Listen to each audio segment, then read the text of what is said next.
Scientists working with the United Nations said today that the evidence is more convincing than ever that humans are the main cause of climate change. Surprisingly, their report indicates that the rise in air temperatures has slowed, but greenhouse gases are profoundly changing the oceans. Ben Tracy takes a look.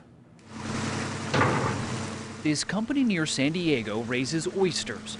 Last year, Dennis Peterson says they could only get a quarter of the young oysters or seed they need from hatcheries in the Pacific Northwest. It cost them about $1 million in lost business. Why was it hard to get that seed? What happened? The oceans were getting more acidic as a byproduct of increased CO2 in the atmosphere. About 70% of carbon dioxide produced on the planet stays in the atmosphere or is used by plants. 30% is absorbed by the oceans, where it produces a weak acid. But it's strong enough to impact sea life and prevent oysters from creating their shells.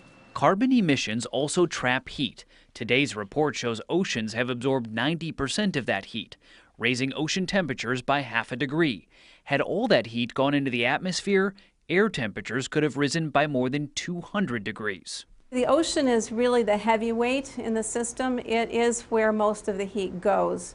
Lynn Talley is a scientist with the Scripps Institution of Oceanography. She says oceans are keeping the planet from overheating, but sea levels are rising because the heat expands the water. A lot of it's in the upper ocean, but there's a certain amount in the deep ocean, and that's well away from the atmosphere. So you're moving heat all the way down into the ocean.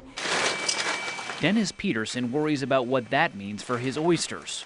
When it comes to climate change, is the oyster in the ocean a canary in a coal mine? Yes, I would say it is. This is only the first thing we noticed. He's already looking into expanding his other products, such as red seaweed, in case these oyster crates one day come up empty. Ben Tracy, CBS News, Carlsbad, California.